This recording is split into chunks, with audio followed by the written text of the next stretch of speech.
Shalom, shalom frères et sœurs en Christ et bienvenue à la Rhapsodie du lundi 25 avril 2022. Rhapsodie écrite par le pasteur Christoya Kilomé et la lecture vous est offerte par les vérités de l'évangile. Le thème d'aujourd'hui est déclarer toujours la sagesse. Et le verset de 1 Corinthiens 2, versets 12 à 13, il dit: Or, nous n'avons pas reçu l'esprit du monde, mais l'esprit qui vient de Dieu, afin que nous connaissions les choses que Dieu nous a données par sa grâce. Et nous en parlons, non avec des discours qu'enseigne la sagesse humaine, mais avec ceux qu'enseigne l'esprit, employant un langage spirituel pour les choses spirituelles. Alléluia. Le pasteur Christ dit: remarquez que notre verset d'ouverture dit: et nous en parlons.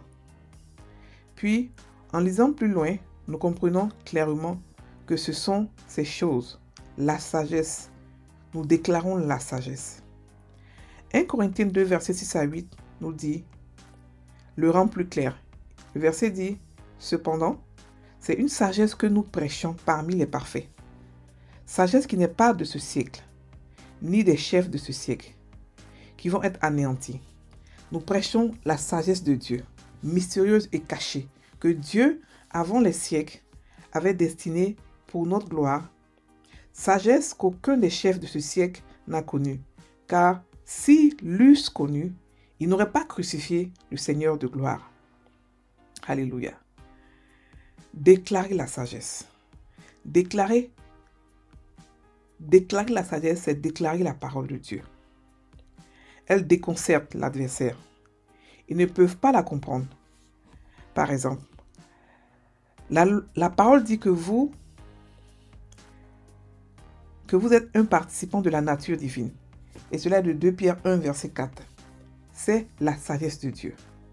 Par conséquent, lorsque vous, sur la base de cette écriture, déclarez: je suis un associé du genre divin, un participant de sa grâce, de sa gloire, de l'expression de sa justice, vous déclarez la sagesse.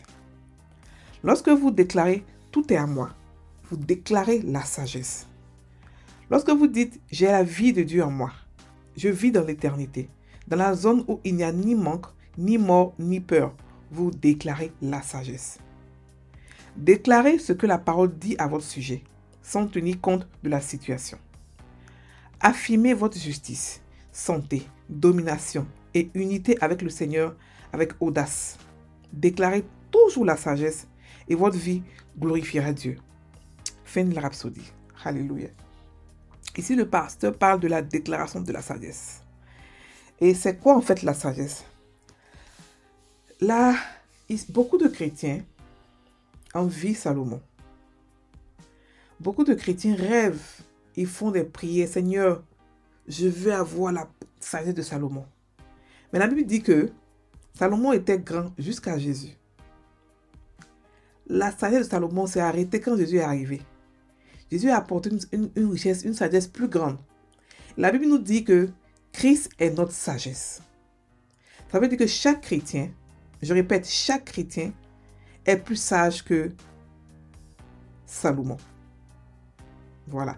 Ce n'est pas parce qu'aujourd'hui que vous les choses que vous ne comprenez pas, ou vous voyez des chrétiens se comporter bizarrement, qu'on n'est pas sage comme Salomon. Non. Nous sommes sages plus que Salomon. Parce que Christ est notre sagesse. Alléluia. Et la sagesse, c'est quoi? La sagesse, c'est l'amour de la connaissance. C'est aller fouiller, aimer apprendre, aimer fouiller. La Bible nous montre que Salomon a beaucoup appris. De tout ce qui l'entourait, il a appris. Il apprenait. Il aimait apprendre. Il aimait apprendre. Il est devenu un expert dans la nature, un expert dans beaucoup de choses. Et c'est là que sa sagesse est venue. Donc vous aussi, si vous voulez avoir la sagesse, ce que vous devez faire, c'est aussi aimer apprendre. Il y a beaucoup de chrétiens qui n'aiment pas lire la Bible. Et ça, c'est déplorable. On ne peut pas être chrétien et puis ne pas lire la parole qui fait notre outil, ce qui parle de nous, pour nous connaître nous-mêmes qui nous sommes. Ça n'a pas de sens. On ne peut pas être chrétien et puis croire que c'est le pasteur qui va tout faire pour nous, qui va lire pour nous la Bible, qui va nous l'expliquer, Non! Chacun doit avoir sa relation et son intimité avec Dieu. Alléluia. Ça, c'était juste une parenthèse. Aujourd'hui, le pasteur nous parle de déclarer la sagesse. Ça veut dire quoi? Il nous parle des confessions. Il nous parle, qu'est-ce que la confession? La confession, c'est dire ce que Dieu dit de toi, qui est différent de la déclaration ou de la prophétie ou de la bénédiction. Les prophéties et autres, c'est dire ce que tu veux voir, créer, appeler à l'existence. Mais par contre, la confession ou la déclaration de la sagesse, c'est dire, être en accord de ce que Dieu te demande de dire. De ce que Dieu dit, pardon. Si Dieu dit que tu es plus que vainqueur, tu dis oui, je suis plus que vainqueur. C'est ça, déclarer la sagesse. Il nous explique qu'on doit le faire tout le temps. Ce n'est pas quelque chose qu'on fait une fois en passant. On doit confesser la parole de Dieu dans notre cœur tout le temps. Pourquoi?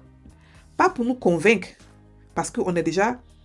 Pas pour que ce soit réalité pour nous. C'est ce qu'on a déjà. C'est ce que nous sommes déjà. Mais à force de déclarer cela, à force de tout le temps déclarer, à force de tout le temps le méditer, ton esprit commence à croire. Cette réalité devient pour toi une vérité absolue, une réalité pour toi. Parce que la réalité, c'est ce qu'on voit, et la vérité, c'est ce que la parole de Dieu nous dit. Donc, il y a un gap. Pour que ça sorte de réalité à vérité, il faudrait que la parole soit confessée. La parole se confesse lorsqu'on la médite, on la confesse la parole. Lorsqu'on l'étudie, on confesse la parole. Mais on doit confesser la parole tous les jours. Et confesser la parole ne prend pas beaucoup de temps. Confesser la parole est aussi un exercice spirituel qui nous permet de grandir spirituellement. Donc, il faut tout le temps déclarer la parole. Ce qu'il dit de vous, vous le déclarez. S'il dit que tout est à vous, vous dites oui, tout est à moi. S'il dit que vous avez la vie de Dieu, vous dites oui, j'ai la vie de Dieu en moi. S'il vous dit que vous ne manquez de rien, vous dites je ne manque de rien. S'il déclare que ni la mort ni la peur ne peuvent vous séparer de vous, vous déclarez aussi que c'est ça. Donc, c'est déclarer en accord avec ce que Dieu a dit de vous. Donc, lorsqu'on fait ça, nous affirmons notre justice, nous affirmons ce que nous sommes. Nous affirmons notre domination, notre santé divine, notre unité avec le Père. Donc, c'est ça, déclarer la sagesse. Alléluia. Et Dieu a dit tellement de choses sur nous que souvent, on a l'impression que c'est tellement grand que si on le déclare, c'est pas l'humilité. Non. Ça, c'est pas force. C'est pas être gonflé ou c'est pas être gonflé en Christ. Non. Déclarer ce que Dieu a dit de vous. Vous ne faites que déclarer, copier ce qu'il a dit de vous. Donc, ce n'est pas être gonflé. Lorsqu'il vous dit que non, vous êtes un associé du genre divin. Vous dites oui, je suis associé du genre divin. Je suis partenaire je suis sacrificateur. Je sais qui je suis. Tel que Christ est, tel que je suis dans ce monde. Vous n'avez pas créé la confession. Vous ne faites que copier. Donc, ce n'est pas gonflé de le copier. On peut se gonfler en Jésus en déclarant ce que la Bible dit de nous. Parce que c'est ce que nous sommes. On n'a pas demandé, on n'a pas prié pour être comme ça. Ce sont des cadeaux que Dieu nous a donnés gratuitement, sans prière. Donc, on est fiers de le déclarer. On est fiers de déclarer que nous sommes pareils comme Christ. On est fiers de déclarer que nous sommes remplis de l'amour de Dieu. On est fiers de déclarer que nous sommes comme notre Père, remplis d'amour, de compassion. On est fiers de déclarer que nous pouvons guérir les malades et que nous les guérissons. On est fiers de déclarer que nous faisons des miracles. On est fiers de déclarer que nous apportons la solution dans ce monde. On est fiers de déclarer tout cela parce que c'est ce que Dieu a dit de nous. On ne fait que être en accord avec la parole de Dieu. Donc la confession, ce n'est pas aller parler à quelqu'un pour dire mon Père, j'ai péché. Non. La confession, c'est déclarer la sagesse de Dieu dans votre vie. Et cette sagesse-là, elle est incomprise de ceux qui n'ont pas l'Esprit de Dieu. Par exemple, les prophéties pendant des années ont expliqué que Jésus allait venir, mais les gens ont lu le Logos, ils ont lu la parole sans comprendre la révélation qui était derrière. Donc, ils n'ont pas compris. Tout le monde croit que Satan est omniprésent. C'est faux. S'il était, il allait savoir où Jésus était allé se cacher avec ses parents lorsqu'il était petit. Donc, Satan lit la parole. Il ne la comprend pas. Mais c'est le réma qui est derrière, la révélation qui est derrière la parole qui le force à partir, le force à fuir et qui le met à sa place. Donc, lorsque vous déclarez la parole, la révélation sort et vous commencez à comprendre la parole. Et une fois que la parole est comprise, la parole est à vous. Personne ne peut vous l'enlever. Et la parole maintenant commence à faire l'effet, parce que la parole a un ministère, l'effet qu'elle doit faire sur vous. Si la parole de Dieu vous dit que tel que Jésus est, tel que vous êtes dans ce monde, vous la déclarez plusieurs fois. À un moment, vous commencez à croire à cela et vous commencez à devenir invincible. C'est là, lorsqu'un super-héros commence à comprendre ses talents, ses habiletés qu'il a, c'est fini, on ne peut plus rien contre lui parce qu'il sait maintenant qui il est. Donc, déclarer la parole de Dieu, ça contribue à nous aider à savoir qui nous sommes en Christ. Alléluia. Et nous ne déclarons pas des paroles en l'air, nous déclarons des paroles remplies de sagesse. Nous déclarons les mystères cachés de Dieu. Ce que nous déclarons, on l'est comme des folies pour d'autres qui ne comprennent pas. Mais nous savons pourquoi nous le déclarons. Nous savons c'est ce que Dieu a dit de nous que nous déclarons. Alléluia.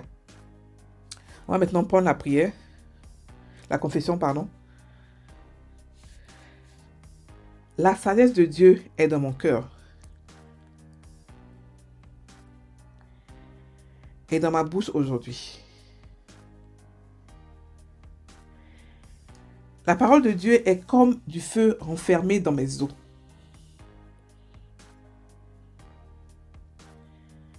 Et à mesure que je parle, je dissipe les doutes.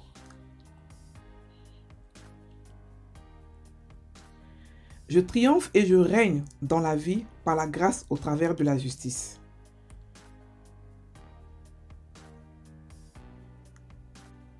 Et la gloire de Dieu est visible et s'exprime à travers moi. Au nom de Jésus. Amen. Frères et sœurs en Christ, soyez bénis. Chaque matin, nous lisons la Rhapsodie à 5h30 sur YouTube, les vérités de l'évangile. Vous pouvez venir poser des questions là-bas. Vous aurez des réponses. Soyez bénis. Passez une très bonne journée.